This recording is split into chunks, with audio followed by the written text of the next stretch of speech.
I'm Steve Hobson, the editor of Motor Transport, and I'm here today at the FORS annual conference in Birmingham. And I've got with me James Backhouse.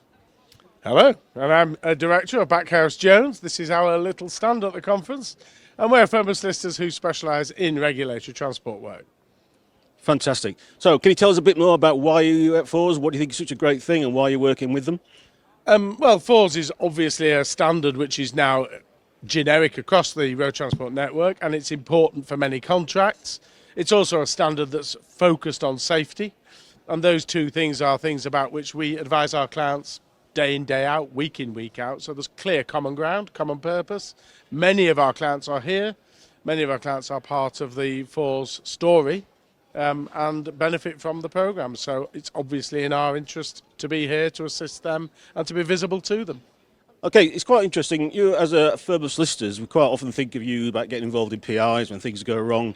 But in a way, I suppose, like FORS, your main role is to try and help people avoid getting in trouble and make sure that they're complying with all the rules and regulations. Is that where you think there's a good fit between a voluntary accreditation scheme and what you do? Well, yes. I mean, essentially, a big part of being a good quality solicitor advising clients within the context of an industry like this is to prevent them having to use you for situations where they don't want to be. For example, a public inquiry, a road traffic accident or something like that. So the whole idea is, and a big part of our programme, is to provide that support. And yeah, that is closely aligned with accreditation schemes like this. And can you give us any examples of how you work with FORS accredited members? Yeah. Do you give them any special offers or anything like that? Yeah. We have two schemes, actually, and in fact, they're on the wall behind me. So we have a backup product, which is a subscription scheme, which protects operators if they have an interaction with the DVSA they need to respond to, or they have a prosecution, or even an interview. We will assist them all under the terms of that scheme for a monthly subscription, depending on fleet size. And if you're in the FORS scheme, then you get and you organise it through the FORS website, you get a 10% discount off that, which is quite a substantial amount of money, if you're, even for a small operator. At the same time, we have another product offering, which is called Back Academy, and Back Academy is our training. The clue is in the name. It's our training product, and we have. It's very successful. We do a huge volume of training a year through it.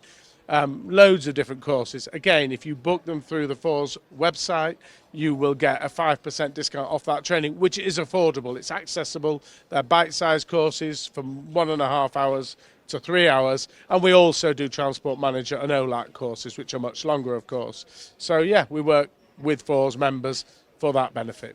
Finally, James, just one quick question. I don't know if you go as far as to say this, but in your experience, are FORS accredited operators less likely to fall foul of the law because of the systems they have in place?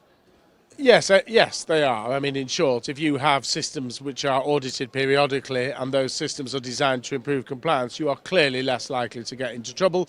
And even though FORS members will get into trouble, inevitably from time to time, they're much more likely to have a satisfactory outcome as well. So it works at two levels, really. James, that's fantastic. Thanks for your time. Really appreciate it. Thank you.